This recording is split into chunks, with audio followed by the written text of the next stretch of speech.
ముందుగా తండ్రి దేవునికి కూడి వచ్చిన మీ అందరికీ కూడా ప్రభువైన యేసుక్రీస్తు వారి నామమున వందనాలు తెలియజేస్తూ ఉన్నాను. అలాగే ప్రత్యేకించి ఈ రోజున వివాహ దినం జరుపుకుంటున్నటువంటి సువర్ణ గారికి వారి యొక్క భర్త జాషువా గారికి నా యొక్క శుభాకాంక్షలు ఆశీస్సులు తెలియజేస్తూ ఉన్నాను. అలాగే అవకాశం ఇచ్చినటువంటి దైవజనులు కూడా ప్రత్యేకించి వందనాలు తెలియజేస్తూ ఉన్నాను. పరిశుద్ధ గ్రంథము నుండి పాత నిబంధన గ్రంథము కీర్తనలు 147వ అధ్యాయం 11 నుంచి 15 వచనాలు చదువుకుందాం. 13 వచనాలు చదువుకుందాం.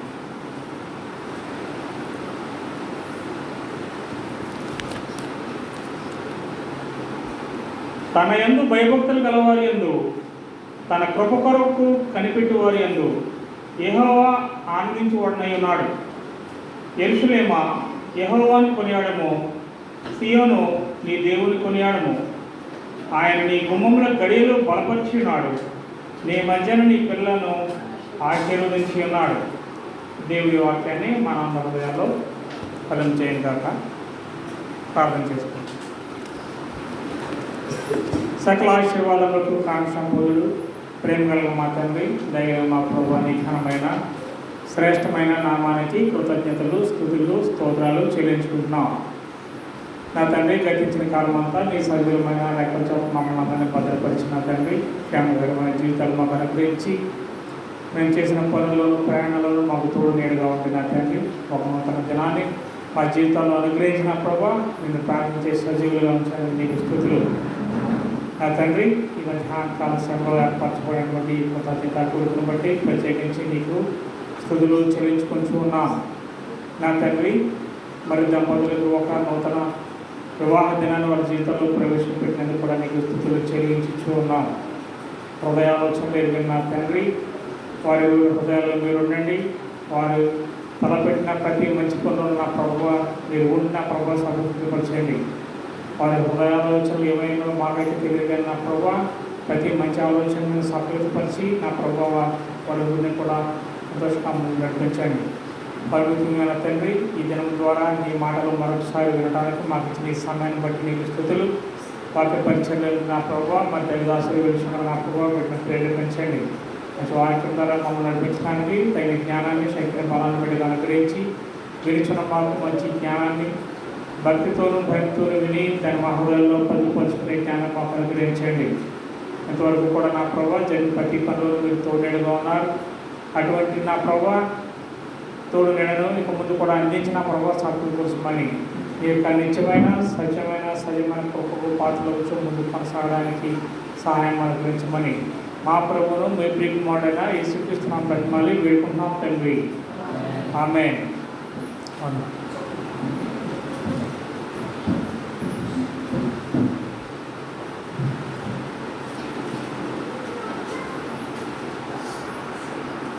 సందర్భమును బట్టి దేవుని యొక్క ఆశీర్వాదము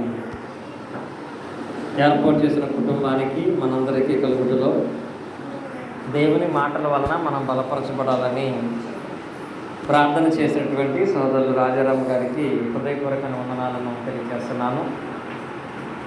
అలాగే ప్రాముఖ్యంగా ఈరోజు పాతపాటి జాషువా సువర్ణల యొక్క పెళ్లి రోజు. ఇది 3వ వివాహ దినం, 3rd మ్యారేజ్ యానివర్సరీ వాళ్ళది. 2 సంవత్సరాలు పూర్తయినాయి.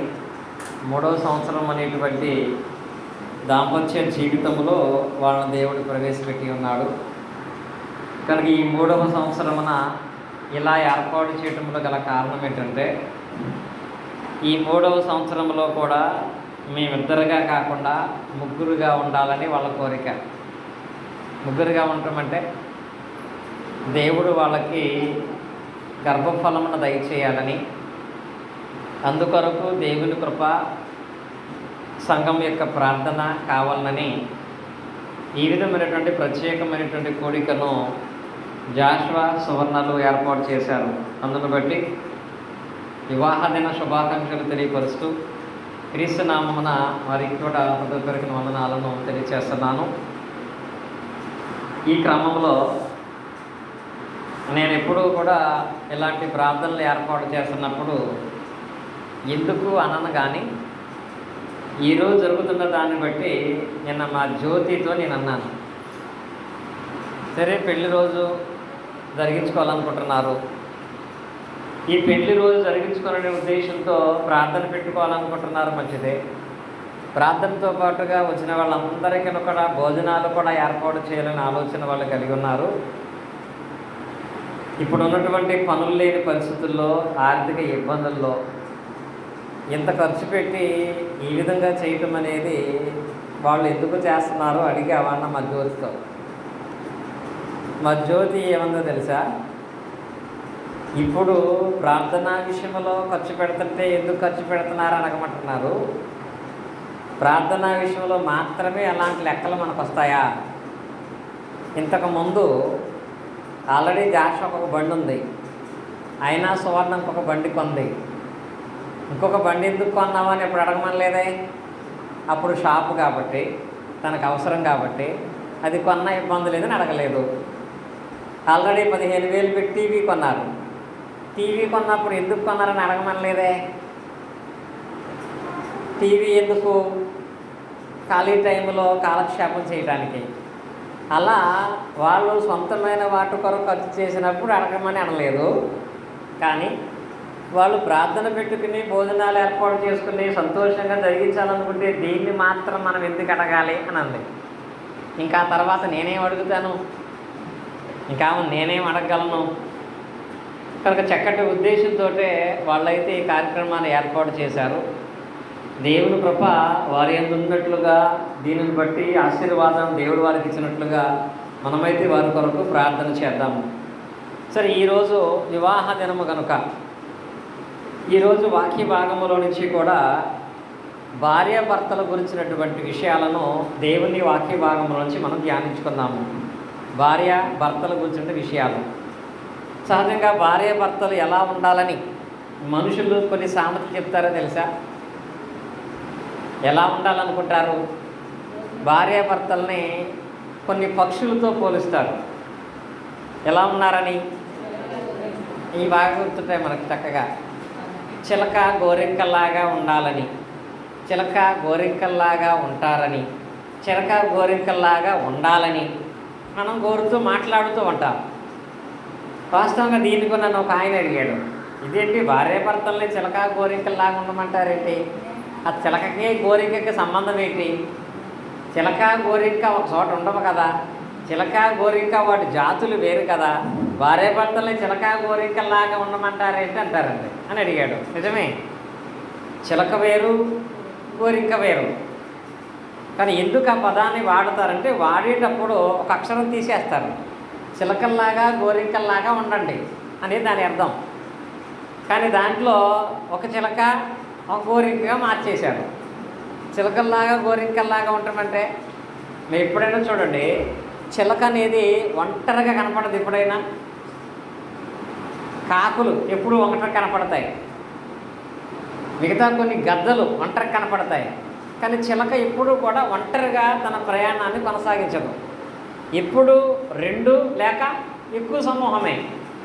గోరింకలు కూడా అంతే, అవి కూడా ఎప్పుడూ కూడా ఒంటరిగా ఒక గోరింక వచ్చి శనవానుగుల్లో పోతుందని చెప్తారు. ఎప్పుడైనా ఒక్కటగా ఎప్పుడు అవి ఉండవండి. చిలక కానీ అది తన భాగస్వామితోనో తన గుంపుతోనో ఉంటారు తప్ప విడిగా ఉండదు.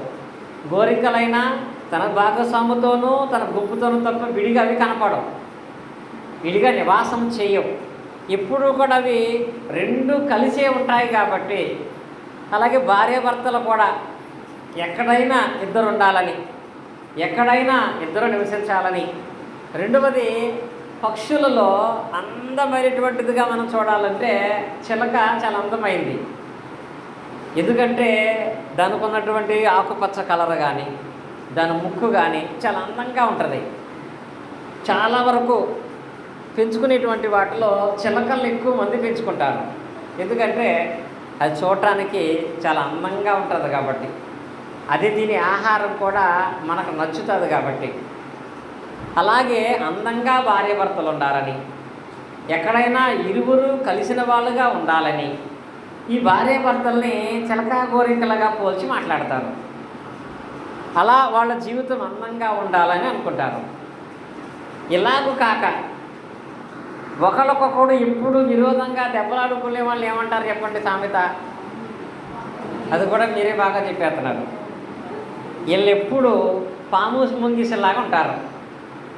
పాము ముంగిస అంటే ఎప్పుడు కూడా అవి కలిసి ఉండవు. ఎప్పుడు కలిసినా గొడవ తప్ప ప్రశాంతంగా అవి నివాసం చేయవు. ఎప్పుడు ఒకదానికొకటి విరోధంగా ఉంటాయి.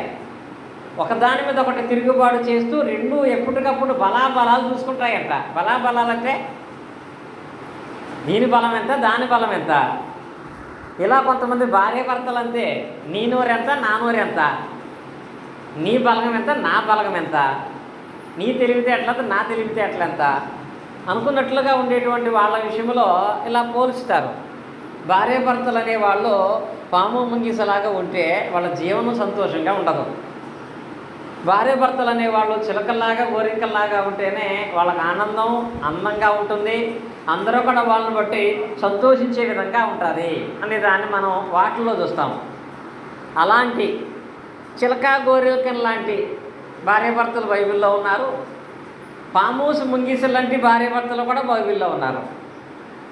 వాళ్ళ జీవితాలను బట్టి నేటి దినాలలో ఉండేటువంటి భార్యాభర్తలు పోల్చుకొని మన ఇంట్లో నేను ముంగిసనా లేక చిలకనా, నా ఇంటిలో నేను పామునా లేక గోరింకనా అనేదాన్ని పరిశీలన చేసుకుని లేఖనాలను బట్టి జీవితాన్ని మార్చుకోగలిగితే కుటుంబంలో ఆనందంగా ఉంటారు, సమాజంలో గౌరవంగా ఉంటారు. దేవుని యందు కూడా ఇందాక సోదరు రాజారాం గారు వాక్యం చదివించారు. ఎలా ఉంటారో తెలుసా? నీ గుమ్మముల గడియలు బలపరచబడతాయి, నీ మధ్య నీ పిల్లలు ఆశీర్వాదం పొందుతారు. నీ మధ్య నీ పిల్లలు ఆశీర్వాదం పొందుతారు. నీ గుమ్మాలకు దేవుడు గడియ పడతాడు. ఎవరికంటే ఎవరైతే దేవుని యందు భయభక్తులు కలిగిన వారై ఉంటారో అలాంటి వారి పిల్లలంట వారి మధ్య ఆశీర్వాదం పొందుతారన్నాడు. కనుక పిల్లలు కలగాలన్నా, పిల్లలు ఆశీర్వాదం పొందాలి అన్నా, కుటుంబము భద్రంగా ఉండాలి అన్నా అది ఇంట్లో ఉన్నటువంటి భార్యాభర్తలు వాళ్ళ మధ్య ఉండేటువంటి బంధం కాదు, వాళ్ళకి దేవునితో ఉన్నటువంటి బంధాన్ని బట్టి ఆధారపడి ఉంటుంది. దేవుని యందు వాళ్ళు ఎంత భయభక్తులు కలిగి ఉంటే వాళ్ళ పిల్లలు వాళ్ళ మధ్య అంత దీవించబడతారు. వాళ్ళ పిల్లలు ఎంత దీవించబడితే వాళ్ళ కుటుంబము అంత భద్రపరచబడుతుంది.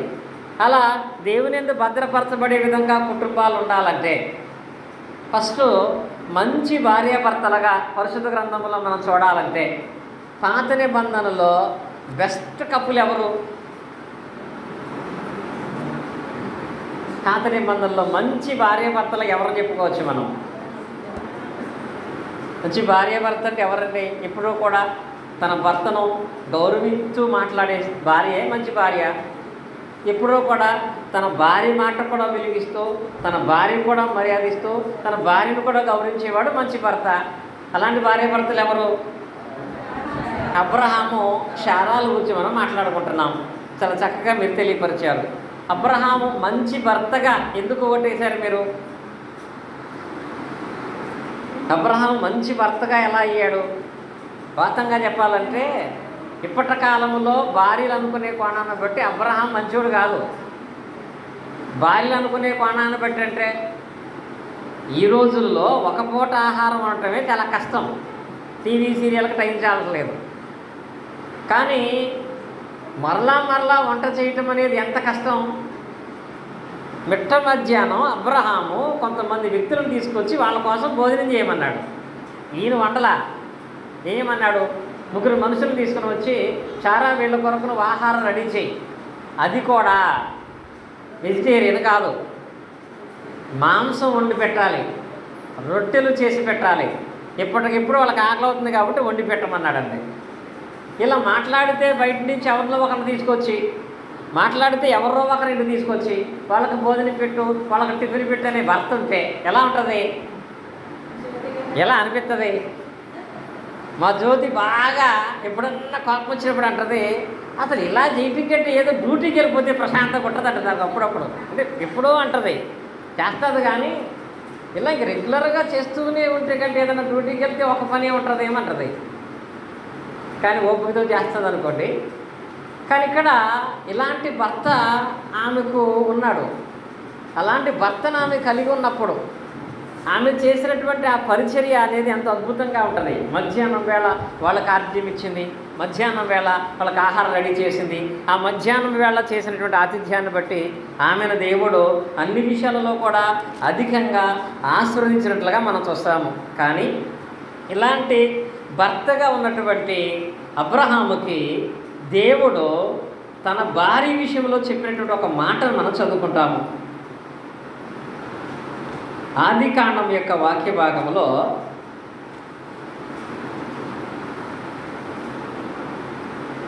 21వ అధ్యాయము 12వ వచనంలో దేవుడు అబ్రహాముతో ఏమన్నాడో చూడండి. ఆదికాండం 21:12. అయితే దేవుడు ఈ చిన్నవాణిని బట్టి నీ దాసిని బట్టి నీవు దుఃఖపడవద్దు, శారా నీతో చెప్పు ప్రతి విషయంలోనూ ఆమె వాట వినుము. ఇక్కడ అబ్రహాంకి దేవుడు ఏం చెప్పాడో తెలుసా? నువ్వు ఎవరి మాట వినొద్దు, ఎవరి మాట వినొద్దు, నువ్వు నీ భార్య మాట మాత్రమే వినని దేవుడు చెప్పాడు. ఇలా మన ఇంట్లో ఉన్న వాళ్ళు ఎవరైనా మన గురించి అంటారా? మామయ్య కొడుకుని అంటాడా, అంటే తండ్రి కొడుకుని అంటాడా నువ్వు భార్య మాట వినరా అని? తల్లి కొడుకుని అంటదా నువ్వు మా మాట వినకపోయినా పర్లేదు కానీ నీ భార్య మాట నువ్వు విననంటదా? అలా అనాలంటే ఆ భార్య ఆ కుటుంబంలో ఎంత నమ్మకాన్ని కలిగి చూపించింది అయి ఉండాలి.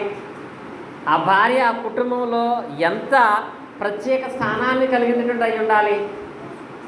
100 రూపాయలు ఇస్తే 200 ఖర్చు పెట్టేస్తుంది అనుకో, నీ భార్య మాట వినండి అని అంటారా? కానీ ప్రతి విషయంలో కూడా జాగ్రత్తగా భవిష్యత్తు ఎరిగి జాగ్రత్తను తెలుసుకొని కష్టము తెలుసుకొని ప్రవర్తించే వారి విషయంలో మాత్రమే అంటారండి. ఏంటో తెలుసా? నీవు ఏం చేసినా నీ భార్య చెప్పినట్టు చెయ్యి, నువ్వు బాగుపడతావు, నీ భార్య చెప్పినట్టు చెయ్యి, నీకు మంచి జరుగుతుంది అని అంటారండి. ఇలా డైరెక్ట్గా దేవుడే చాలా సందర్భాల్లో దేవుడు ఏమంటాడు? భార్యకి శిరస్సు పురుషుడు, అంటే భార్య భర్తకు లోబడాలి, భార్య భర్తకు లోబడాలి అనే వాక్యం చదువుకుంటాం. కానీ ఇక్కడ అబ్రహాం విషయంలో మాత్రం ఏమంటాడంటే, అసలు అబ్రహామా నీవే నీ భార్య మాట వినాలి, నీవే నీ భార్య మాట ప్రకారంగా నడుచుకోవాలి అని దేవుడే శారా గురించి సాక్ష్యం ఇచ్చాడు. అంటే అంతకుముందు ఆమె ప్రవర్తించిన ప్రవర్తనలో దేవునికి ఆమె పట్ల అలాంటి మనసు కలిగిందండి. అబ్రహాం అన్నాడు, నీ భార్య నీతో ఏం చెప్తాదో నీతో చెప్పు ప్రతి మాట ప్రకారంగా నువ్వు చెయ్యి అన్నాడు. అలా అబ్రహాము కూడా తన భార్యను గౌరవించాడు. కాబట్టి ఇంకా చెప్పాలంటే హాగరు పుట్టిన కొడుకుని ఇంట్లో ఉండటానికి నాకు వీలు లేదంద శారా. ఆ మాటకి అబ్రహాము ఏమి ఎదురు చెప్పలేదండి. ఎందుకంటే తనకున్నటువంటి వారి కంటే తన భార్య మీద ఆయనకి ప్రేమ, తన భార్య మీద ఆయనకి నమ్మకం. మరి ఈ రోజుల్లో ఇలా భార్యను ప్రేమించే వాళ్ళు ఎవరున్నారు? భార్య కోసం దేన్నైనా వదిలిపెట్టే వాళ్ళు ఉన్నారా? ఏదో దానికోసం భార్య వదిలిపెట్టేసుకునే వాళ్ళు ఉన్నారా? ఇప్పుడు ఎలా ఉందో తెలుసా? మా తమ్ముడు సరిగ్గా చూడలేదని, మా చెల్లిని సరిగ్గా చూడలేదని, మా నాన్నని సరిగ్గా చూడలేదని ఆ కోపాన్ని పట్టుకొచ్చి భార్య మీద చూపించి భార్యతో విరోధం పెంచుకొని భార్యను వదిలేసే వాళ్ళు ఉన్నారు తప్ప, నన్ను నమ్ముకొచ్చిన నా భార్య విషయంలో నేను అలా అన్యాయం చేయకూడదు, అందరికంటే ఎక్కువగా నా భార్యగా భావించాలనే ఆలోచన ఉంటుందండి. ఇక్కడ దేవుడు చెప్పాడు అబ్రహాముతో, నీకు పుట్టినటువంటి ఆ కుమారుడు కంటే ఈ హాగరు కంటే నీ భార్య నీకు ముఖ్యము కనుక ఈ విషయం అందు నువ్వు ఆమె మాట వినాలి, ఆమె చెప్పు ప్రతి మాట నువ్వు వినాలి. అప్పుడే నేను చేసిన వాగ్దానం నీ విషయంలో నెరవేర్చబడుతుంది, శారా వలన నీ సంతానము దీవించబడుతుందని దేవుడు చెప్పాడు. అబ్రహాం వంశానికి ఆశీర్వాదం ఎవరి ద్వారా ఉంది? శారా వల్ల. కనుక శారాన్ని తృణీకరిస్తే, శారాకి పాపాన్ని పుట్టిస్తే, శారాన్ని తిరుగుబాటు చేస్తే ఇక నీకు ఎక్కడ ఆశీర్వాదం ఉంటుంది? కాబట్టి ఖచ్చితంగా నువ్వు శారాకు లోబడేటువంటి వాడిగా ఉండాలి, భార్య మాట నువ్వు వినాలి అని చెప్పి దేవుడు అబ్రహాముతో చెప్పాడు. అలాగే అబ్రహాము శారా మాటను గౌరవించిన వాడుగా, శారాను ప్రేమించిన వాడుగా ప్రవర్తించేవాడై ఉన్నాడు. సరే, ఇంకెప్పుడు కూడా అబ్రహాము శారా మాట వింటున్నాడు కాబట్టి, శారా ఏం చెప్తే అది చేస్తున్నాడు కాబట్టి, ఇప్పుడు శారా కూడా అబ్రహాముని ఎలా చూడలేదు తెలుసా? ఎలా చూడలేదు? కొంతమంది భార్యలు ఉంటారు, మనం చెప్పినట్టే భర్త నడుచుకుంటుంటే నేనంటే ఎంత ప్రేమ, నేనంటే ఎంత గౌరవం, నా మాటకి ఎంత విలువిస్తున్నాడు అనుకోరండి. నేను చెప్పినట్టే నడుచుకుంటున్నాడు కాబట్టి వీడు చేత కానివాడు అనుకుంటారు. ఏమనుకుంటారు? చెప్పినట్టే నడుచుకుంటున్నాడు కాబట్టి. కానీ మంచి భార్యాభర్తలుగా మాట్లాడుతున్న విషయంలో శారా యొక్క ప్రత్యేకత మీరు చూడండి. పేతురు రాసినటువంటి మొదటి పత్రిక, పేతురు రాసిన మొదటి పత్రిక 3వ అధ్యాయము, పేతురు రాసిన మొదటి పత్రిక 3వ అధ్యాయము 5-6 వచనాలు చదువుకుందాం. ఎలయనగా పూర్వము నుండి అటువలే పూర్వము దేవుని ఆశ్రయించిన పరిశుద్ధ స్త్రీలను తన స్వపురుషులకు లోబడి చేత తమ్మును తాము అలంకరించుకున్నారట. అలంకరించుకోవటం అంటే ఏంటి? అలంకరణ అంటే అందంగా చేసుకున్నారట వాళ్ళు. భార్యకి అందం ఎప్పుడో తెలుసా?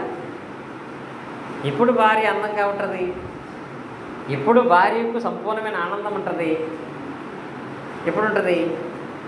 ఇక్కడ అంటారంటే కొంతమంది అంట భార్యలు తమ భర్తలకు లోబడి ఉండట చేత తమ్మును తాము వాళ్ళు అలంకరించుకున్నారట. అంటే సమాజంలో కానీ కుటుంబంలో కానీ తమ భర్తకు గౌరవించేటువంటి విధానం అలాగే లేదు. ఇప్పుడు మా సువర్ణ గుడివాడ వచ్చింది, చక్కగా 10,000 రూపాయలు చీర కట్టుకొని 50,000 రూపాయలు నగలేసుకొని గుడివాడ ఒక ఫంక్షన్కి వచ్చింది. ఫంక్షన్కి రాగానే నేను అడిగాను, జాషువా ఏడమ్మా అని. జాషువా ఎక్కడ ఉన్నా నాకు తెలియదు, ఎక్కడికి వెళ్ళాడు కూడా నేను అడగలేదు. మరి వస్తున్నామని చెప్పావా? అసలు ఆయన చెప్పాల్సిన అవసరం నాకు లేదు అంది. అప్పుడు ఏం వేసుకున్న ఈ నగలు, ఏమి వేసుకున్న ఈ చీరను బట్టి ఆమెకు అందం లేక ఆమె పట్ల ప్రత్యేకమైన గౌరవం ఉంటుందా? ఒంటి మీద ఎన్ని నగలేసుకున్నా భర్త యొక్క గౌరవం లేకపోతే, భర్త యొక్క విధేయత లేకపోతే ఇదంతా వ్యర్థమే. దానివల్ల ప్రయోజనం ఏముంటుంది? ఇక్కడ కొంతమంది అంట తమ భర్తలకు లోబడి ఉండడం చేత తమను తాము అలంకరించుకున్నారంట. లోబడి ఉండడం చేత తమను తాము అలంకరించుకున్నారని పదం రాయబడింది. మన రామచంద్రపురంలో, కరెక్ట్గా రామచంద్రపురం పోయిన ఆదివారం అనుకుంటా, రామచంద్రపురం టర్నింగ్ కాడికి వెళ్ళేటప్పటికి మా జాను ఫోన్ చేసింది, మా జ్యోతికి ఫోన్ చేసి, మమ్మీ ఎక్కడ ఉన్నారని. ఆ జ్యోతి ఏమందంటే రాములు వారి గుడి కాడ ఉన్నాను అంది. ఫోన్ పెట్టేశాక ఆ మాట ఎప్పుడన్నా నన్ను అంటామనుకున్నాను నేను. ఏమాట? రాములు వారి గుడి కాడ ఉన్నాను అన్నావు కానీ మా వారు వస్తారు, మా ఆయన గారు అంటామనుకుంటాను నేను అంటే సరదాగా అన్నాను అనుకోండి. అంటే ఆయన ఎవరో రాములు వారు అన్నావు, మరి నన్ను ఎప్పుడైనా అలా పిలుస్తామనుకుంటే ఏదో మామూలుగా అంటే మరీ దగ్గరగా పిల్లదనుకోండి.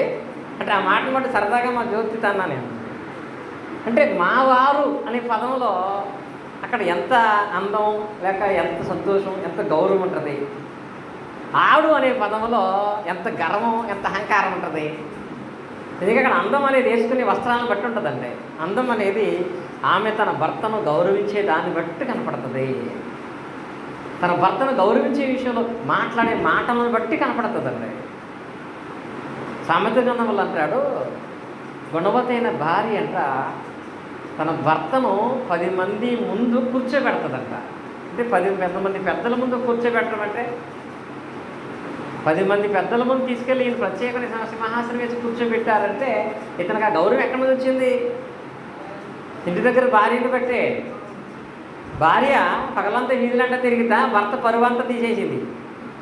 ఎందుకు పనికిరాడు, ఏం చెప్తాడో తెలియదు, ఎలా పదాలు ప్రవర్తిస్తూ ఉంటాడు, అసలు మెంటల్గా ప్రవర్తిస్తాడు, ఏమాత్రం గౌరవం మర్యాద ఉండదు. ఇలాంటి వాడితో నేను కాబట్టి ఉంటున్నాను అన్నది అనుకో, రేపు పొద్దున్న వేరే వాళ్ళకి ఏదైనా గొడవ జరిగితే వీళ్ళు తీసుకెళ్ళి పెద్దగా నిలబడతారా? వీళ్ళు తీసుకెళ్ళి గౌరవించి కూర్చోబెట్టి దీనికి నువ్వే తీర్పు తీసిన అది కూడా అంటారా? ఆ గౌరవం ఎందుకు రాలేదంటే భార్య ఆ భర్త విషయంలో సమాజంలో మాట్లాడన్న మాటలు. కానీ బైబిల్లో కొంతమంది స్త్రీలంట తమ భర్తకు లోబడి ఉండే చేత తమను తాము అలంకరించుకున్నారంట. అలా అలంకరించుకున్న వాళ్ళల్లో ఈ శారా మొదటి స్థానంలో ఉంది. చదవండి వచనానికి కింద 3:5 చదువుకున్నాము. అటువలే చూడండి ఇక్కడ శారా, అటువలే పూర్వము దేవుని ఆశ్రయించిన పరుష స్త్రీలను తమ సపురుషకు లోబడి చేత తమను తాము అలంకరించుకొని ఆ ప్రకారమే శారాయ్ లోబడి ఉండి ఏమని పిలిచిందంట? యజమానుని పిలుచుచు అతనికి లోబడి ఉండెను. మీరును యోగ్యముగా నడుచుకొనొచ్చు ఏ భయమునకు బెదరకొని ఎడలా ఆమెకు పిల్లలవుతారు. ఎవరికి?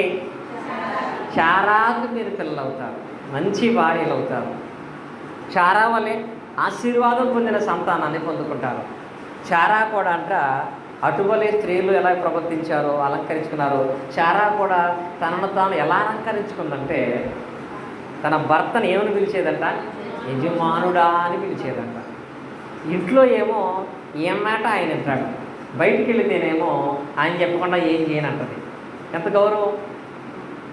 ఇంట్లో భార్య మాటే భర్త పెట్టున్నాడు, కానీ బయట ఏముంటుందంటే ఆయనకు చెప్పకుండా ఆయనకి ఇష్టం లేకుండా నేను ఏం చేయలేను అని అంటే అది గౌరవం అగౌరవమా? ఆయనకి ఏం చెప్పక్కర్లేదు నేను చూసుకుంటానంటే గౌరవం అగౌరవమా? ఇక్కడ శారా చూడండి, ఇక్కడ దేవుడేమో అబ్రహాం మాట వినమంటాడు, దేవుడేమో అబ్రహాముని శారా మాట వినమంటాడు.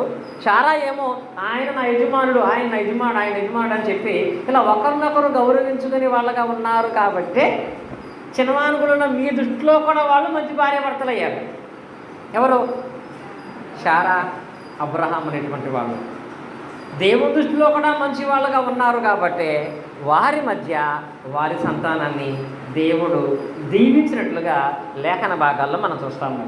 ఇప్పుడు చిలకా కోరికల గురించి మాట్లాడుకున్నాం కదా. ఇప్పుడు పాము ముంగిసులు ఎవరు పాత నిబంధనలో భార్యాభర్తలుగా పోల్చితే పాము ముంగిసులు పోల్చగలిగినటువంటి వాళ్ళు ఎవరంటే అవి మన ఇంట్లో గుర్తుంటే తప్ప బైబిల్లో మనకు తెలియదు. అలాంటి వాళ్ళు బైబిల్లో ఎవరున్నారనగా పరిశుద్ధ గ్రంథం మనం చూసినట్లయితే రాజుల మొదటి గ్రంథంలో 16వ అధ్యాయం మనం చూసినట్లయితే రాజుల మొదటి గ్రంథము 16వ అధ్యాయం 29వ వచనం నుంచి మనం చదువుకుందాము. యోధా రాజైన ఆసా ఏలుబడిలో సంవత్సరమున ఒమ్రీ కుమారుడైన ఆహాబు ఇశ్రాయేలు వారికి రాజై షోమ్రోనులో ఇశ్రాయేలును వారిని 22 సంవత్సరములు ఏలెను. ఒమ్రీ కుమారుడైన ఆహాబు తన పూర్వీకులందరినీ మించినంతగా యెహోవా దృష్టికి చెడుతనము చేసెను. నేబాతు కుమారుడైన యెరోబాము జరిగించిన పాపక్రియలను అనుసరించి నడుచుకొనుట స్వల్ప సంగతి అనుకుని అతడు సిదోనుకు రాజైన ఎత్బేతలు కుమార్తె అయిన యెజబేలుని వివాహం చేసుకుని బయలుదేవతకు పూజించే వారికి మొక్కుచుండెను అని రాయబడింది. ఇక్కడ భార్యాభర్తలు ఉన్నారండి. వీళ్ళు భర్త పేరు ఏంటంటే ఆహాబు, భార్య పేరు యెజబేలు. బైబిల్లో అత్యంత రాక్షసత్వంగా ప్రవర్తించిన భార్య యెజబేలు. ఏ భార్యనైనా అలా పాల్చాలంటే యెజబేలు మించి పాల్చడానికి లేదు. ఇక శిక్షకి నరకం ఎలాగంటో ఒక భార్యని పాల్చాలంటే యెజబేలు ఎంటండి. యెజబేలు అంత భయంకరమైన స్త్రీ అప్పుడు కానీ ఇప్పుడు కానీ ఆ తర్వాత కానీ లేదండి. అంత భయంకరమైన భార్య యెజబేలు. అలాంటి భార్యకి అత్యంత మూర్ఖుడు ఎవరంటే ఆహాబు. అసలు వీళ్ళిద్దరి గురించి మాట్లాడుకుంటే అసలు ఇలాంటి వాళ్ళు ఉంటారా అనిపిస్తుందండి. ఆహాబు దేవుని జనాంగమైన ఇశ్రాయేలును పరిపాలిస్తున్నాడు. ఇశ్రాయేలు పరిపాలన చేయడానికి దేవుడు ఆహాబును రాజుగా నియమిస్తే ఈయన రాజుగా అయిన తర్వాత ఈయనకు ముందు యెరోబాము అనే రాజ్య పరిపాలన చేశాడు. యెరోబాము ఆయన ఏం చేశాడు అంటే ఎంతసేపు దేవుడు దేవుడని దేవుడు పెట్టిన కట్టల ప్రకారంగా, దేవుడు పెట్టిన నియమాల ప్రకారంగా, దేవుడు పెట్టినటువంటి ఆజ్ఞల ప్రకారం ఏం నడుచుకుంటాము. కాబట్టి దేవునితో సంబంధం మనకు లేదు. మన జీవితం మన ఇష్టం, మన రాజ్యం మన ఇష్టం, మన సంపాదన మన ఇష్టం అని భావించి యెరోబాము ఏం చేశాడో తెలుసా? ఇశ్రాయేలీయులు యెహోవా దేవునిని ప్రత్యక్ష మందిరములో ఆరాధన చేస్తుంటే ఆ ప్రత్యక్ష గుడారం దగ్గరికి వెళ్లకుండా ఆపి ఇశ్రాయేలీయులకి తన రాజ్యములో ఉత్తర వైపున దక్షిణ వైపున 2 దూడ బొమ్మలు పెట్టాడండి. దూడ బొమ్మలు, దూడలు చేశాడు. చేసి ఏం ప్రకటించాడో తెలుసా? యెహోవా దేవుడు కాదు, ఆ దేవుడే ఈ దూడ రూపంలో ఉన్నాడు. యెహోవా ఈ దూడే, యెహోవా వాహనం ఈ దూడ. కాబట్టి మీరందరూ కూడా యెహోవాకు ప్రార్థన చేయటం మానేసి ఈ దూడకు పూజ చేయమని మొదలెట్టాడు. దూడ దగ్గర పూజలు అంటే బలులు ఉంటాయి, పండగలు ఉంటాయి, అర్పణలు ఉంటాయి, తాగులు ఉంటుంది, రకరకాల అల్లరి చూపున ఆటపాటలు ఉంటాయి. మనం చూస్తున్నాం కదా. ఒక విగ్రహం దగ్గర అయితే అన్ని రకాల కార్యక్రమాలు చేయొచ్చు. అలాగే ఈ దూడ దగ్గర అన్ని రకాల కార్యకలాపాలు ఏర్పాటు చేసి ఆనందించడంలో యెరోబాము ఏర్పాటు చేశాడు. ఆ యెరోబాము చేసిన దానికే దేవుడు కోపగించి యెరోబామును బట్టి ఆ ఇశ్రాయేలులను బానిసలుగా చేసి కష్టపెట్టాడు. దేవుడు వాళ్ళ శిక్ష విధించాడు. ఇప్పుడు యెరోబాము తర్వాత రాజు ఎవరంటే ఆహాబు. ఈ ఆహాబు ఏమనుకున్నాడో తెలుసా? చూడండి వాక్యం 31లో, నేబాతు కుమారుడైన యెరోబాము జరిగించిన పాపక్రియలను అనుసరించి నడుచుకునుట స్వల్ప సంగతి అనుకుని, స్వల్ప సంగతి అంటే అది ఏం చాలా తప్పు, చిన్నది. అదేముంది, దోణ పెట్టి పోల్చడం అది పెద్ద గొప్ప తప్పేం కాదు, అది పెద్ద తప్పేంటి. కానీ దీనికంటే ఎక్కువ చేయాలనుకున్నాడట. దేవుని విషయంలో ఎలా ఉన్నాడు చూడండి. అది చాలా స్వల్పమైన విషయం. యెహోవా పేరట దేవుని పూజించడం అది కాదు, దానికంటే ఎక్కువ ఏదైనా చేయాలి. దేవునికి వ్యతిరేకంగా, దేవుని ప్రజలు పట్టుపట్టే విధంగా అని దేవుని మీదే అతను పగ తీర్చుకునేటట్లుగా ప్రయత్నం చేసి ఆహాబు ఇశ్రాయేలు పిల్లలను పెళ్లి చేసుకున్నాడు. ఆహాబు ధర్మశాస్త్రం చదువుతాడు. కానీ నేను అలా కాదు, ఇశ్రాయేలును బాధ పెట్టడానికి, నా ఈగో సాటిస్ఫై అవ్వటానికి నేను అన్యుల పిల్లలను పెళ్లి చేసుకోవాలనుకున్నాడు. అంటే ఇశ్రాయేలు పిల్లలను కాదు, లోక సంబంధంగా అన్యులుగా క్రూరంగా బ్రతికే అమ్మాయిని పెళ్లి చేసుకుంటే ఆమె క్రూరంగా ఉంటే నేను కూడా ఇంకా క్రూరంగా తయారవుతాను. ఎంత మంచి సంబంధం చూసారా? నేను చేసుకుని ఆమె మౌనంగా ఉండకూడదు, నేను చేసుకుని ఆమె సైలెంట్గా ఉండకూడదు. నేను ఊరి మీద పడితే ఆమె దేశం మీద వెళ్ళిపోవాలి, అలా ఉండాలి, అలా చేయాలి. అలాంటి భార్య భర్తలుగా ఉంటేనే మన ఈగో సాటిస్ఫై అవుతుంది. ఎందుకంటే అంత గర్వం అతనికి ఎందుకు వచ్చేసిందంటే ఆస్తి ఉంది, రాజ్యం ఉంది, సంపద ఉంది. కాబట్టి అన్నీ ఉన్నాయి. కాబట్టి ఎవరికి ఎందుకు భయపడాలి? దేవుడికి ఎందుకు భయపడాలి? మనకు నచ్చినట్టు మనం చేసుకోలేమా? అలా నడిచినట్టుగా చేద్దామనుకుంటే దేవుని భయభక్తులను పిల్లలు చేసుకుంటే ఊరుకుంటుందా? దేవుని భయభక్తులను పిల్లలు చేసుకుందనుకో ఆమె ఏమంటుంది? ఇలా చేయకూడదు, దేవుడు ఊరుకోడు, ప్రార్థనకి వెళ్ళాలి, విశ్రాంతిని పాటించాలి, పండగలు ఆచరించాలంటది.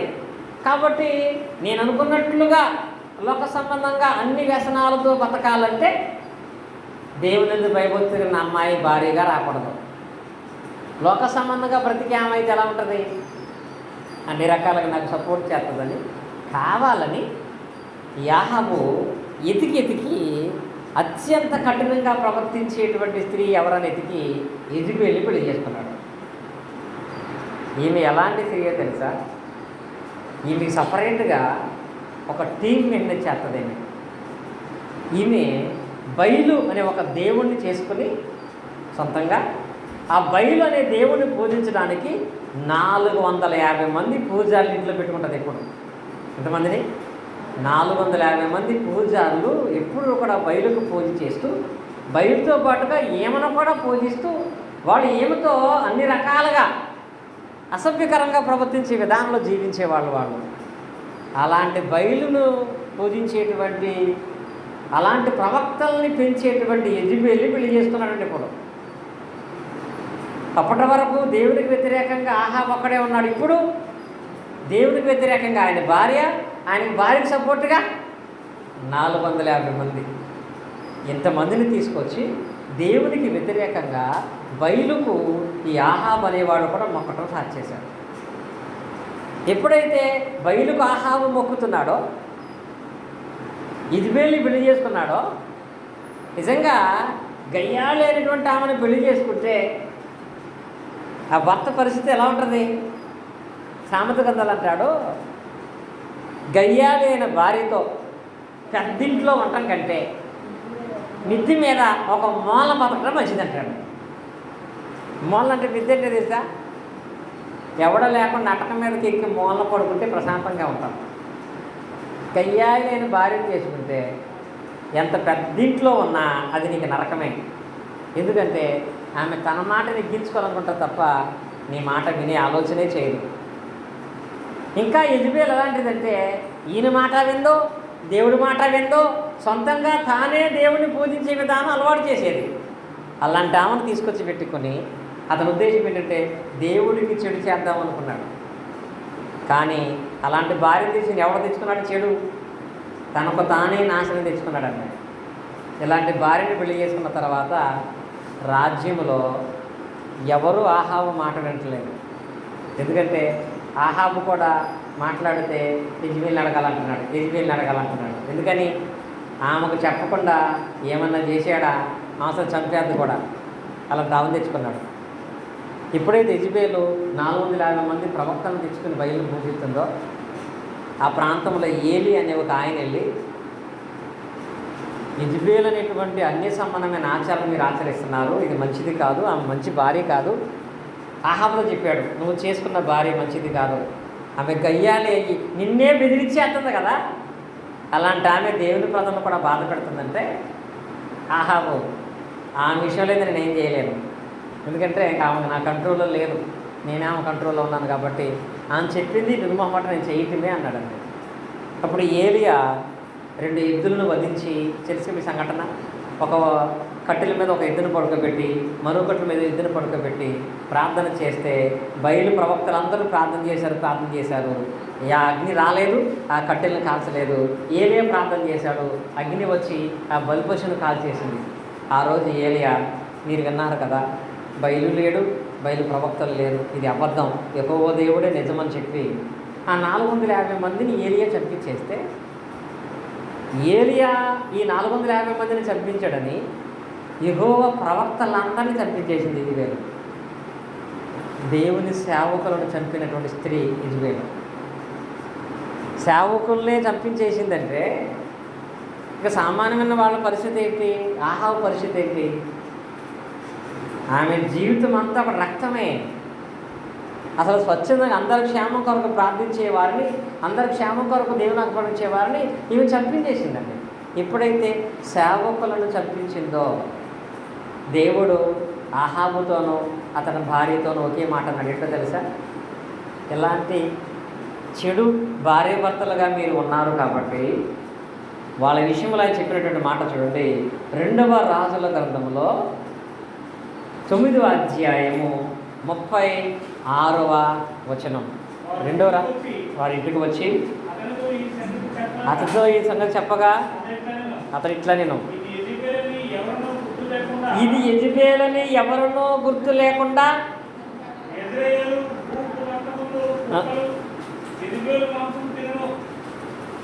చాలా నీ వాక్య భాగంలో దేవుడు చెప్పాడంటే తెలుసా, ఇలా ప్రవర్తించిన నీ భార్యగా నువ్వు కానీ ఈ ఇజ్రాయేలు దేశమందు ఎలా అంటారంటే, ఇతను ఆహాబ్ అని కానీ ఈమె యెజెబెల్ అని కానీ ఎప్పుడూ గుర్తుపట్టడంట. అలా అయిపోయింది వాళ్ళ జీవితం, అయిపోయింది కూడా. ఏం చేసినాయి తెలుసా? ఆమె ప్రవక్తలు హింసిస్తూ పైభాగం నుంచి గంట పడితే కింద పడిన ఆమెను వచ్చి కుక్కలు తినేసింది. ప్రత్యేకంగా యెజెబెలు ఈ తలకాయ పీక్కి వెళ్ళిపోయింది. తర్వాత వెతికారంట, యెజెబెలు తలకాయ దొరుకుతుంది, ఎక్కడ తల దొరకలేదు. ఆమె వేసుకున్న వస్త్రాలను బట్టి ఆమె యెజెబెల్ అనుకున్నారు తప్ప యెజెబెల్ ఆకారమే లేదంట. బ్రతుకుండగానే కుక్కల చేత చంపబడింది యెజెబెలు. ఘోరమైన మరణం. చాలామంది అంటారు చూసారా, నీచమైన చావు ఏంటంటే వీడి కుక్క చావు తెచ్చాడండి. యెజెబెలుది కుక్క చావు కాదండి, కుక్కలతో చావు. ఎంత భయంకరంగా హింసింపబడి అసలు ఆమె యెజెబెలు రాని తెలియకుండా ఏదో పెంట కుప్పలో పడేసిన శవలాగా అయిపోయింది ఆమె పరిస్థితి. ఆహాబు కూడా అత్యంత కిరాతంగా చంపబడ్డాడు. ఇలా భార్యాభర్తలు ఇరువురు కూడా నాశనం అయిపోగల కారణం భార్యాభర్తలుగా వాళ్ళు ప్రవర్తించిన విధానంలో వాళ్ళు ఒకరి యందు ఒకరు విధేయత కలిగిన వారుగా లేరు, దేవుని యందు భయభక్తులు కలిగిన వారుగా లేరు. యెజెబెలు కంటే నేను గొప్ప అని యెజెబెలుకి నేను గొప్ప అని ఆహాబు కంటే నేను గొప్ప అని యెజెబెలు ఒకరికొకరు హెచ్చించుకొని నువ్వు ఎంతమంది చెబితే నేను ఎంతమంది చెబుతానని చెప్పి దేవుని వ్యతిరేకంగా వాళ్ళు చేసిన పాపమే వాళ్ళ నాశనాన్ని తీసుకెళ్ళింది. ఆ తర్వాత వాళ్ళ వంశం కూడా లేదండి ఇంకా. అది విభక్తులు గలవారైతే ఏం చెప్పాడు, నీ మధ్యను నీ పిల్లలను నేను ఆశీర్వదిస్తానని దేవుడు తన వాక్య భాగంలో మనకు తెలియపరిచాడు. కనుక పాత నిబంధనలో చిలక గోరింకల్లాగా అబ్రహాము శారా ఉన్నారు. పాము ముంగిసల్లాగా తమను తామే, ఇప్పుడు పాము ముంగిసి ఉందండి, వాటిని ఎవరూ గాయపరచక్కర్లా. అవే కలిసేసుకుంటాయి, అవే కాటేసుకుంటాయి, అవే ప్రాణం పోయేదాకా తెచ్చుకుంటాయి. ఇంక ఇలాంటి భార్యాభర్తలుగా ఉండే కుటుంబాలు అలాగే ఉంటుందండి. మీ కుటుంబాన్ని ఎవరు పాడు చేయరు. భర్త అంటే గౌరవం లేకపోతే, భార్య అంటే విలువ లేకపోతే, ఒకరినొకరు నిందించుకునే ప్రయత్నం చేసి చివరికి మీ నాశనం మీరే తీసుకుంటారు తప్ప ఎవడు మిమ్మల్ని నాశనం చేయడు. అలా కాదు, మిమ్మల్ని మీరు గౌరవించుకోండి, దేవుని విధేయత కలిగి ఉండండి, దేవునికి ప్రాధాన్యత ఇవ్వండి. మీ మధ్యను మిమ్మల్ని మీ పిల్లల్ని దేవుడు ఆస్వాదించడానికి మనం చూడవచ్చు. ఇలా క్రొత్త నిబంధనలకు వచ్చేటప్పటికి క్రొత్త నిబంధనలు మరలా పాము ముంగిసల్లాగా, అంటే క్రొత్త నిబంధనలో మధ్యలోనే వాళ్ళ దాంపత్య జీవితాన్ని నాశనం చేసుకున్నటువంటి భార్యాభర్తలు ఎవరు? చక్కగా చెప్పారు మీరు. ఎవరంటే అననీయ సప్ఫీరా. మీరు చూడండి, మీరు ఎలాంటి వారంటే మంచి విషయంలో ఏకీభవించడంలో చాలా తక్కువ, కానీ చెడు విషయంలో ఏకీభవించడానికి మాత్రం చాలా ఆసక్తిగా ఉంటారు. అననీయ సప్ఫీరాల దగ్గర నేర్చుకోవాల్సింది ఏంటంటే, భర్త ఏదైనా చెబితే భర్త చెప్పాడు కాబట్టి నేను చేయాలనుకోవటం కాదు, అది ఎంతవరకు ప్రయోజనకరం శ్రేయస్కరం అనేది ఆలోచించాలి. భార్య ఏదైనా చెబితే చెప్పింది కాబట్టి చేయటం కాదు, అది ప్రయోజనకరమా లేక నష్టాన్ని కలిగినది కూడా ఆలోచన చేయగలిగే వారు అయి ఉండాలండి. దేవుడు స్త్రీని భర్తకు ఎలా ఇచ్చాడంటే సాటి అయిన సహాయం అంటారు. సాటి అయిన సహాయం అంటే ఆయన 2 క్యాన్లు తీసి ఒక క్యాన్ తీసేదని కాదండి. సాటి అయిన సహాయం అంటే ఆలోచనలో సహాయం చేయాలి, పనిలో సహాయం చేయాలి, కష్టములో సహాయం చేయాలి. ఇలా సాటిన సహకారిగా మనం ఉండాలండి. నిజంగా పురుషుల కంటే కూడా నేటి దినాల్లో స్త్రీలు చాలా తెలివిగా ఉంటారు. కానీ ఆ తెలివితేటలన్నీ ఆయన్ని ఎలా బాధ పెట్టాలో దాని గురించి ఆలోచిస్తారు తప్ప ఆయన పనికి ఎలా సహకరించాలనే దాని గురించి ఆలోచన చేయరు. తెలివితేటలు బాగానే ఉంటాయి, కానీ ఎలా ఇరికించి మాట్లాడే దాని గురించి అనుకుంటూ ఉంటారు. ప్రతి చిన్న దాని విషయంలో కూడా కొన్ని చూస్తూ ఉంటాం మనం. అసలు అంత తెలివిగా ఎలా మాట్లాడుతున్నారో అనుకుంటామండి మనం. అదే తెలివితేటలు మంచి కోసం వాడితే, అది తెలివితేటలు మంచి కార్యం చేయడం కొరకు సహకరించడానికి మనం వాడితే ఆ కుటుంబం ఆర్థికంగా కానీ ఆ దేవుని విషయంలో కానీ అంత ఆశీర్వాదాన్ని పొందుకునే విధంగా ఉంటుంది. ఇక్కడ వాళ్ళిద్దరూ మాట్లాడుకున్నారండి. నిజంగా వీళ్ళిద్దరిలో ఎవరైనా కనీసం దేవుని జ్ఞానం కలిగిన వారుగా, దేవుని యందు భయభక్తులు కలిగిన వారుగా ఉంటే వాళ్ళు చచ్చేవాళ్ళు కాదు. అననీయ సప్ఫీరా మరణానికి కారణం ఒక్కళ్ళు కూడా వాళ్ళు దేవుడు అంటే భయం లేదు వాళ్ళకి. ఒక్కళ్ళు కూడా చెడు మనసు తప్ప మంచి మనసు లేదండి. ఒకళ్ళకి కాకపోతే ఒకళ్ళకన్నా ఉంటే ఏం చేసేవాళ్ళు? అన్నయ్య చెబితే సప్ఫీరా వద్దని బతిమాలేదు, సప్ఫీరా చెబితే అన్నయ్య వద్దని చెప్పేవాడు. ఇద్దరు ఒకటే. అక్కడ చెడు చేయటంలో ఇద్దరు దొంగలుగానే ఉన్నారు. అందుని బట్టి దేవుణ్ణి మోసం చేద్దామనుకుని దేవునికి వ్యతిరేకమైన పని చేసి అబద్ధమాడి ఆ ఇరువురు భార్యాభర్తలు కూడా ఒక్క దినమందే చనిపోయారు. కానీ అననీయ సప్ఫీరా కుటుంబం నాశనం గల కారణం దేవుణ్ణి మోసం చేసేటువంటి ప్రయత్నం. దేవుడికి సమస్తము తెలుసండి. మన కుటుంబ స్థితి ఏంటో తెలుసు, మన ఆర్థిక పరిస్థితి ఏంటో తెలుసు. ఆ విషయమందు మనము దేవుని విషయంలో ఎలా ప్రవర్తిస్తున్నామనేది కూడా మనకు తెలుసు. అది తెలిసినప్పుడు దేవుని దగ్గర అన్నీ దేవుడికి తెలిసిన విశ్వాసం కలిగిన వాళ్ళముగానే మనం ఉండాలి. ఇది మనము అపోస్తుల కార్యాలు 5వ అధ్యాయంలో ఈ భార్యాభర్తలు చూస్తాము. ఇంకా చివరిగా మంచి భార్యాభర్తలుగా దేవుని ఆశీర్వాదం పొందుకున్న వాళ్ళుగా క్రొత్త నిబంధనలో మరలా మనం చూడాలి అంటే పోయిన అకులా ప్రిస్కిల్లా పోయిన సోమవారం మాట్లాడేశాను నేను చాలా చక్కగా. వాళ్ళు ఎవరంటే అకులా ప్రిస్కిల్లా అనేటువంటి వాళ్ళు. ఈ పాఠం ఇంతకుముందు మీకు చెప్పాను కాబట్టి క్లుప్తంగా నేను మీకు వివరిస్తాను.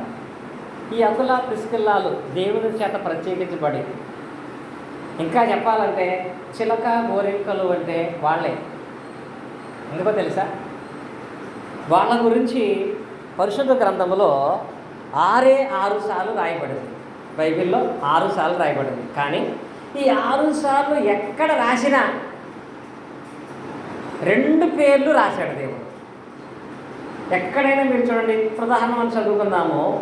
అప్పుడు రోమిలకు రాసిన పత్రిక 16:3 చూడండి. రోమిలకు రాసిన పత్రిక 16:3.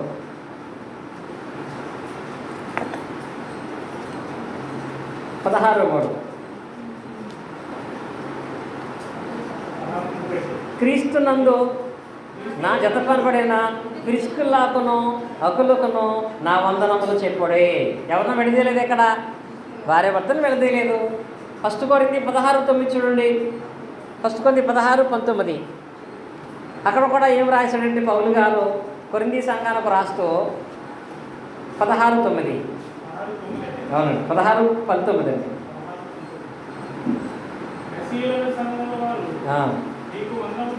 నీకు వందనములు చెప్పుచున్నారు. అకులా ప్రిస్కిల్లాను వారును వారింటిన సంగమును ప్రభువులను మీకు వందనములు. అంటే ఇక్కడ చూసినట్లయితే ఇక్కడ కూడా ఎవరి పేరుంది? ఇలా బైబిల్లో 6 చోట్ల వీళ్ళ పేర్లు ఉంటాయి. 6 చోట్ల 2 పేర్లు రాశాడు. ఖచ్చితంగా ఇద్దరు ఉంటారు. అంటే వీళ్ళ దేవుని పనిలో ఎలా కొనసాగేవాళ్ళు? ఎక్కడికి వెళ్ళినా వాళ్ళిద్దరు పేర్లు వినపడేవి. అంటే ఇద్దరు కనపడేవాళ్ళు, ఇద్దరు పనిని కలిగినటువంటి వాళ్ళుగా ఉన్నారు.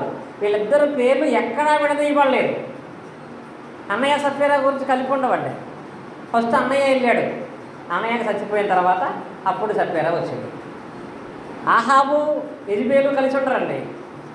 ఆహాబు పతనమయ్యాడు, ఎందుకంటే ముందుగా యెజబేలు చచ్చిపోయింది. కానీ వీళ్ళు బ్రతికినా ఒకే చోట బ్రతికారు, ప్రార్థనకి వెళ్ళినా ఒకే చోటకు వెళ్ళారు, దేవుని పరిచయం చేసినా ఒకే రకంగానే చేశారు, పత్రికల్లో ఉన్న ఒక చోటే వాళ్ళు ఉన్నారు.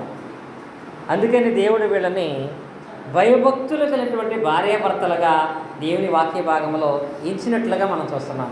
వీళ్ళు ఎలాంటి ప్రత్యేక స్థానం సంపాదించగలిగారంటే అపోస్తుల కార్యములు 18వ అధ్యాయంలో స్టోరీ ఉంటుంది. ఈ అకులా ప్రిస్కిల్లా గురించి ప్రారంభం ఉంది. ఈ అపోస్తుల కార్యం 18వ అధ్యాయంలో ఉన్నటువంటి భాగం ఏమిటనగా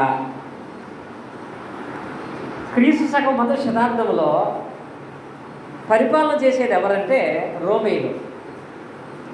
ఈ రోమీయులు ఇజ్రాయేల్ దేశాన్ని కూడా కలుపుకొని పరిపాలన చేస్తున్నారు. ఈ రోమీయులకి రోము అనేటువంటి ఒక పట్టణాన్ని ప్రత్యేకపరుచుకొని ఆ పట్టణాన్ని కేంద్రస్థానంగా చేసుకున్నారు. ఈ రోము పట్టణంలో ఒక చక్రవర్తి వచ్చాడండి. ఆయన పేరేంటి? 1వ అధ్యాయం అపోస్తుల కార్యాలు 18వ అధ్యాయం 2వ వచనం చూడండి. యూదులందరూ రోమా విడిచిపోవాలని క్లౌదియా చక్రవర్తి వలన ఆజ్ఞాయనం. ఇక్కడ క్లౌదియా అనేటువంటి ఒక చక్రవర్తి వచ్చి ఏమన్నాడంటే రోమ్ అనే పట్టణంలో రోమీలు తప్ప యూదులు అనేవాళ్ళు ఉండకూడదు అని చెప్పి ఉన్నపాలంగా వాళ్ళ ఇల్లు వాళ్ళ స్థలాలు ఖాళీ చేపించి పంపించేశాడు. అలా సొంత ప్రాంతాన్ని వదిలిపెట్టి వలస వెళ్ళిపోయినటువంటి వాళ్ళల్లో ఎవరంటే ఈ అకులా ప్రిస్కిల్లా. వీళ్ళు వలస వెళ్ళిపోయి ప్రయాణం చేసుకుంటూ వచ్చి కొరింథీ పట్టణంలో పాపం చిన్న గుడారం వేసుకొని బ్రతుకు తెరువు కోసం వాళ్ళు గుడారాలు కుట్టుకుంటున్నారండి. ఆ రోజుల్లో గుడారాలు అనేవి బాగా అమ్మకానికి ఉండేవి. ఎందుకంటే అప్పుడు ఎక్కువ మంది ఎందులో బ్రతికేవాళ్ళు డేరాల్లోనే. బిల్డింగ్లు అనేవి బాగా డబ్బులున్న వాళ్ళకు ఉండేవి తప్ప అందరూ డేరాలు కొట్టుకుని అందులో బ్రతికేవాళ్ళు. డేరాలకి మంచి గిరాకీ ఉండేది. చిరిగిపోయిన డేరాలు కూడా మళ్ళీ కుడతా ఉండేవాళ్ళు. అలా మంచి వ్యాపారం వచ్చేటువంటి స్థలంలో కొరింథీ పట్టణంలో అకుల ప్రిస్కిల్ల అనేటువంటి వాళ్ళు ఆ మిషన్లు పెట్టుకుని డేరాలు కొడుతున్నారు, పుట్టేవాళ్ళగా జీవనాన్ని కొనసాగిస్తున్నారు. ఇలా కొనసాగిస్తూ ఉండగా పౌలు అనే ఒక ఆయన అనేక ప్రాంతాల్లో దేవుని సేవ చేసుకుంటూ వచ్చి కొరింథీ పట్టణంలో కూడా దేవుని పరిచయం చేయాలనే ఉద్దేశంతో కొరింథీ పట్టణానికి వచ్చి ఇక్కడ దేవుని భయభక్తులు గల భార్యాభర్తలు, దేవునిపై భయభక్తులు గల ఇల్లు ఏదైనా ఉందా అని అడిగాడు. వాళ్ళు అడగగానే ఆ ఊరి వాళ్ళందరూ ఏమన్నారంటే, ఇక్కడ ఎప్పుడూ ప్రార్థనని, ఎప్పుడూ ప్రార్థన చేసుకుంటూ నీతిగా నిజాయితీగా ఉండే భార్యాభర్తలు ఎవరన్నా ఉన్నారంటే వాళ్ళు ఎవరో వేరే ఊరి నుంచి వచ్చారు, వాళ్ళు ఎవరంటే అక్కుల ప్రిస్కిల్ల అనే వాళ్ళు ఉన్నారని చెప్పాడు. వెంటనే పౌలు గారు వాళ్ళ ఇంటికి వెళ్ళాడు. వెళ్ళి తాను ఎవరో చెప్పాడు, తాను ఏం చేస్తాడో చెప్పాడు, తను చేసే వృత్తిని కూడా తెలియపరిచాడు. ఎప్పుడైతే చెప్పాడో ఈ భార్యాభర్తలు ఇద్దరు కూడా ఏం చేశారో తెలుసా, తమ ఇంట్లోనికి పిలిచి ఆయన కార్డు చేపించి వాళ్ళు పనిచేస్తున్నారు. ఈయనకి ఆహారం పెడుతూ వాళ్ళు పని చేస్తుంటే పౌలు గారు కూడా చూసి, ఇప్పుడు వాస్తవంగా మన ఇంటికి వచ్చిన చుట్టం కూడా మనతో పాటు పొలానికి పనికి వస్తున్నాడు అంటే ఎప్పుడు వస్తాడు? మనమే 100 మంది కూలీలు పెట్టి పని చేయించుకుంటుంటే మనకి వచ్చి చుట్టం మనకు పని చేస్తాడా? మన ఇంటికి వచ్చినటువంటి ఆ బంధువే మనతో పాటు చేలోకి వచ్చి పని చేస్తాడంటే అతనికి మన మీద జాలి కలిగింది. ఏంటది? పాపం వీళ్ళకి చేసేవాళ్ళు ఎవరో లేరు, ఎవరూ చేసే పరిస్థితి లేక వీళ్ళే పని చేసుకుంటున్నారని చెప్పి వచ్చిన బంధువు కూడా చేలో దిగి పని చేస్తాడు. పౌలు గారు కూడా చూస్తే అట్లా ప్రేమించే మనసు అయితే ఉంది, కానీ పౌలు గారిని పోషించేంత స్తోమత వాళ్ళకి లేదు, పరిస్థితి వాళ్ళకి లేదు. అది చూసి పౌలు గారు, మీరేం ఇబ్బంది పడద్దు, నేను కూడా మీకు సహాయం చేస్తాను, నేను కూడా నాకు తెలిసి కుట్టడం అని చెప్పి పౌలు గారు విశ్రాంతి దినాన్న వాక్యం ప్రకటన చేత మిగతా దినాల్లో వాళ్ళతో కలిసి ఆయన కూడా డేరాలు కుట్టేవాడు. పౌలు గారు కూడా వాళ్ళతో పాటు డేరాలు కొడుతుంటే వాళ్ళ మనసుకి ఎలా ఉంటుందండి? కానీ వాళ్ళకి చేయటానిక అంత సామర్థ్యం లేదు, పరిస్థితి ఇబ్బందికరంగా ఉంది. అయినను వాళ్ళు పౌలుని తమ ఇంట్లోనే ఉంచుకొని కొరింథీ పట్టణంలో పౌలు గారికి ఆశ్రయం ఇచ్చి, అదే కొరింథీ పట్టణంలో పౌలు గారి సేవకి వెళితే, అంటే పగలంతా డేరాలు కొట్టేవాళ్ళు, రాత్రిపూట పౌలు గారితో కలిసి వీళ్ళు మళ్ళీ ప్రార్థనకి వెళ్ళి వాడు వాక్యం ప్రకటించి, అక్కడ కొరింథీ పట్టణంలో పౌలు శిల సహకారంతో పౌలు గారు అకుల ప్రిస్కిల్ల సహకారంతో గొప్ప స్థానిక సంఘాన్ని ఏర్పాటు చేశాడు. ఇక్కడ గొప్ప విషయం ఏంటో తెలుసా? పౌలు గారు కొరింథీ పట్టణంలో అకుల ప్రిస్కిల్ల ఇంట్లో ఎన్ని రోజులు ఉన్నాడు గుర్తుందా? సంవత్సరం 6 నెలలు ఉన్నాడు. ఎన్ని నెలలు? సంవత్సరానికి 18 నెలలు ఉన్నాడు. ఒక సేవకుడు గుడారంలో బ్రతికేటువంటి భార్యాభర్తల దగ్గర 18 నెలల పాటు ఉన్నాడంటే అకుల ఎంత కల్మషము లేని మనసు కలిగిందై ఉంటుంది. ప్రిస్కిల్ల ఎంత మంచి గుణాన్ని కలిగినటువంటి వాడి ఉంటుంది. వేరే వ్యక్తి వచ్చి ఆ ఇంట్లో 1.5 సంవత్సరాల పాటు ఉంటే ఘనంగా దేవుని పరిచయం జరిగింది తప్ప ఈ వ్యక్తిని బట్టి ఇంట్లో వాళ్ళకి ఎలాంటి గొడవలు కూడా రాలేదంటే వాళ్ళు దేవుని పరిచర్యలో సేవ విషయంలో ఎంత త్యాగము సమర్పణ కలిగిన వారుగా ఉంటారు. పౌలు గారు కూడా 1.5 సంవత్సరాల పాటు ఉన్నాడంటే ఆ ఇంట్లో ఎంత జాగ్రత్తగా ప్రవర్తించుంటాడు. మన ఇంటికి వచ్చినటువంటి బంధువుల్లోనే 3వ రోజు వచ్చినట్టుగా వాళ్ళకి మనకు గొడవ వచ్చేది, 3 రోజులకి గొడవ వచ్చేది మనకి. 1.5 సంవత్సరాల పాటు పౌలు గారు ఉన్నాడంటే ఆయన ఎంత జాగ్రత్తగా ప్రవర్తించుంటాడు. 1 సంవత్సరాల పాటు పౌలు గారు ఇల్లు దాటి బయటికి వెళ్ళలేదంటే వాళ్ళు ఎంత బాగా పరిచయం చేసి ఉంటారు. అందుకే వాళ్ళు బెస్ట్ భార్యాభర్తలు అయ్యారు. ఒకటి, తమది కాని ప్రాంతంలో వాళ్ళు ఉన్నా, ఆర్థిక పరిస్థితి ఎలా ఉన్నా దేవుని సేవ చేయడానికంటే గొప్పది ఏమీ లేదనుకున్నారు వాళ్ళు. దేవుని సేవకు సహకరించడం కంటే విలువైన పని ఏదీ లేదనుకున్నారు వాళ్ళు. ఇలా అనుకుని దేవుని సేవ కొరకు పని మానేసి మరీ ప్రయత్నం చేసేటువంటి సహకరించేటువంటి వాళ్ళు ఈ రోజుల్లో ఉన్నారా పరిచర్య కోసం? మీకు స్టోరీ చెప్పాను కదా. కొరింథీ పట్టణం అయిన తర్వాత పౌలు గారు నెక్స్ట్ ఏ ఊరు వెళ్ళాడు? కొరింథీ పట్టణంలో 1 సంవత్సరాలు సేవ చేసి పౌలు గారు మరలా ఏ పట్టణానికి సేవకి వెళ్ళాడు? మళ్ళీ సోమవారం గుర్తొస్తుందా? ఏ పట్టణంకి వెళ్ళాడు? అక్కడి నుంచి ఆయన బయలుదేరి ఎఫెసీ పట్టణానికి వెళ్ళాడు. అక్కడికి ఎఫెసీకి వెళ్ళాడు. ఎఫెసీకి వెళితే పౌలు గారితో పాటు ఎవరు వెళ్ళిపోయారు? అపోస్తలుల కార్యం మీరు చూడండి, 18వ అధ్యాయంలో ముగించుకుందాం. అపోస్తలుల కార్యాలు 18వ అధ్యాయం 18వ వచనంలో పౌలు ఇకను బహుదినములు అక్కడ ఉండిన తర్వాత సహోదరులు సెలవు పుచ్చుకొని తనకు మొక్కుబడి ఉన్నందున వెట్టుకునుచకు వాడు ఎక్కి సిరియాకు బయలుదేరను. ప్రిస్కిల్లా అకులే అనువారు అతనితో కూడా వెళ్ళిరి. వారు ఎఫెసునకు వచ్చినప్పుడు ఎవరు వెళ్ళిపోయారంట? పౌలు గారు సంవత్సరాలు ఇక్కడ ఉన్నారు. సంవత్సరాల పాటు బాగా వ్యాపారం జరుగుతుంది. సంవత్సరాల పాటు అందరూ పరిచయం అవుతున్నారు.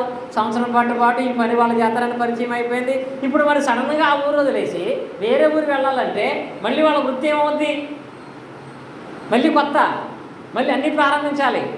ఇప్పుడు వాళ్ళు భౌతికంగా ఇక్కడ నా వ్యాపారం బాగా జరుగుతుంది, ఇక్కడ నాకు అందరూ పరిచయమే, ఇక్కడ అన్ని ఖాతాలు నాకు ఉన్నాయి అని మనకలాగా ఆలోచించే వాళ్ళు అయితే వాళ్ళు కొరింథీలో ఉండిపోయేవాళ్ళండి. కానీ వాళ్ళు ఏం చేశారో తెలుసా? మాకు ముఖ్యం మా వ్యాపారం కాదు, మాకు ముఖ్యం మా ఖాతాలు కాదు, మాకు ముఖ్యం మా భౌతికమైనటువంటి ఆస్తి కాదు. ఎందుకంటే ఇవి మాకు అన్ని విధాల ఆశీర్వాదాన్ని ఇవ్వలేము, అన్ని విధాల మేలుని కలగ చేయలేము. దేవునికి సేవకు మించినటువంటి లాభం మరొకటి లేదనుకున్నారు వాళ్ళు. అనుకుని పౌలు గారితో పాటు వాళ్ళు కూడా డేరాను పట్టుకుని వెళ్ళిపోయారు, ఎఫెసు పట్టణానికి వెళ్ళిపోయారు. ఇక్కడ పౌలు ద్వారా కొరింథీ పట్టణంలో సంఘం స్థాపించబడితే ఎఫెసు పట్టణానికి వెళ్ళిన తర్వాత వాళ్ళు తర్వాత సేవలో చూస్తే అకుల ప్రిస్కిల్లా ఇంట్లోనే సంఘం ఉందంట. ఇంట్లోనే సంఘం అంటే ఎంత త్యాగం చేశారని తెలుసు వాళ్ళు. వాళ్ళకు సరిపడే డేరా కాకుండా అనేక మంది వచ్చి కూడుకుని అంత విధంగా డేరా కొట్టేశారు వాళ్ళు, పెద్దది. అంటే ఎప్పుడైనా మనం చూడండి, మనకు అవసరమైనవి కాకుండా కొంచెం ఎక్కువ మనం కొంటున్నాం అనుకో, ఇంకా ఎక్కువగా ఎందుకు మీరు కొంటున్నారంటే ఎవరికైనా అవసరం అయితే కదా అందుకే కొంటానని ఎప్పుడైనా మనం కొంటామా? ఎవరికైనా అవసరం అవుతాయి కదా అని ఆలోచనతో పరిచయం మనం చేసేవాళ్ళు కొంటామా?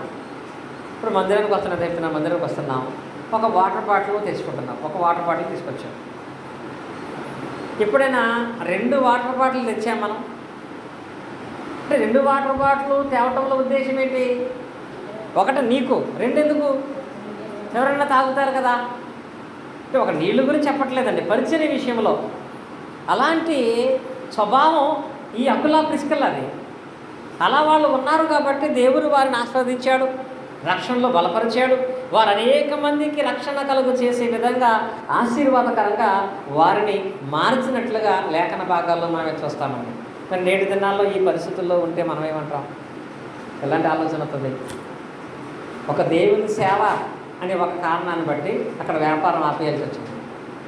ఆ వ్యాపారం ఆగిపోయి నెక్స్ట్ ప్రాంతానికి వచ్చినప్పుడు మళ్ళీ అన్నీ కొత్తగా చేసుకోవాల్సి వస్తుంది. ఇలా వచ్చినప్పుడు దేవా నీ పని మీద వచ్చాను కాబట్టి నీవే చూసుకుంటావు, నష్టమైన లాభమైన నీ ఇష్టమని దేవునికి ప్రార్థన చేశారు వాళ్ళు. ఇలా వచ్చినప్పుడు వాళ్ళు ఎప్పుడూ కూడా దేవుని మీద సనగలేదు, సనిగితే సంఘం ఉండేది కాదు అక్కడ. మరి మనం ఏ కారణం చేతైనా ఎక్కడికి వెళ్ళినా ఆ విషయమే మనకు బాధ కలగదు, అది నష్టం అనిపించదు. కానీ దేవుని పరిచయ విషయంలో ఏదైనా ఆపేయాలంటే, ఈరోజు నాగేశ్వర గారి పనికి వెళ్ళలేదు, రాజారాం గారి డ్యూటీకి వెళ్ళలేదు, ఇలాంటివి ఆపేసుకుని రావటం అంటే ఏమనిపిస్తుంది అంటే, ఆపేసుకుని వచ్చాం, ఆపేసి వచ్చిన తర్వాత ఈరోజు ఈ పని ఆపేటప్పుడు రేపు పొద్దున్న మేస్త్రి గారికి ఫోన్ చేసి నేను నువ్వు రాలేదు కదా రేపు కూడా రావద్దులే అన్నాడు అనుకో, అంటే నాగేశ్వర గారి మనసులో ఏమనిపిస్తుంది? అనవసరంగా నేను ప్రార్థనకి వెళ్ళాను, నేను శుభ్రంగా నిన్న పనికి వెళ్ళి ఈరోజు కూడా పని ఉంటుంది అనుకున్నాడు అనుకో. అది సణుగుడా అడగటమా? ఏంటది? సణుక్కోవటం. చాలా సందర్భాల్లో దేవుని పని కొరకు మనం చేసిన దానికి నష్టం కలిగితే మనం సణిగేది ఎన్నిసార్లు అడుగుతాం? దేవా నీ పనే చేశాను అయినా నాకు నష్టం ఎందుకు వచ్చిందని దేవుని ఎన్నిసార్లు అడుగుతాం?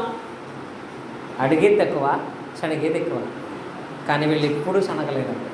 అందుకే సేవకుడు ఆ ఇంట్లో ఉన్నాడు, దేవుడు ఆ కుటుంబాన్ని ఆశీర్వదించాడు, ఒక సంఘమే వాళ్ళ ద్వారా రక్షణలోకి బలపరిచే విధంగా దేవుడు స్థాపించాడు.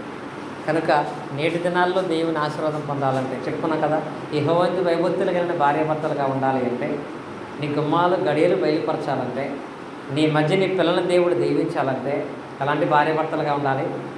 ఇంట్లో అబ్రహాము శారాలా ఉండాలి, సమాజంలో అకుల ప్రిస్కిల్లాగా ఉండాలి. ఎలా ఉండాలి? ఇంట్లో అబ్రహాము శారాలాగా మీరు ఉండాలి, సమాజంలో అకుల ప్రిస్కిల్లలాగా మీరు ప్రవర్తించాలి. ఎప్పుడైతే అలాగ మనం ప్రవర్తించగలిగిన వాళ్ళు అవుతామో 128వ కీర్తన ఆశీర్వాదాలు అన్నీ ఉంటాయి.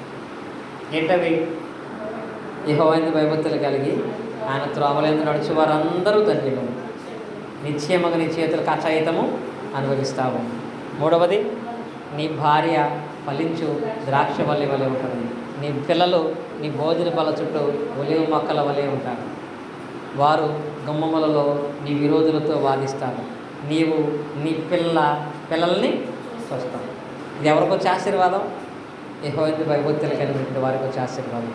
అట్టి ఆశీర్వాదం ఈరోజు కొడుకుని ఏర్పాటు చేసిన వారికి మనందరికీ దేవుడు కలిగించినట్లుగా లేఖనాలను బట్టి మన కుటుంబంలో, లేఖనాలను బట్టి మనం దేవుని సేవలో, పరిచర్యలో మనం కొనసాగుదాము. దేవుడి మాటలు మనందరి హృదయాల్లో ఫలింపు చేయనుగాక. ఆమేన్. ఆసక్తిగా ఉన్నటువంటి మీ అందరికీ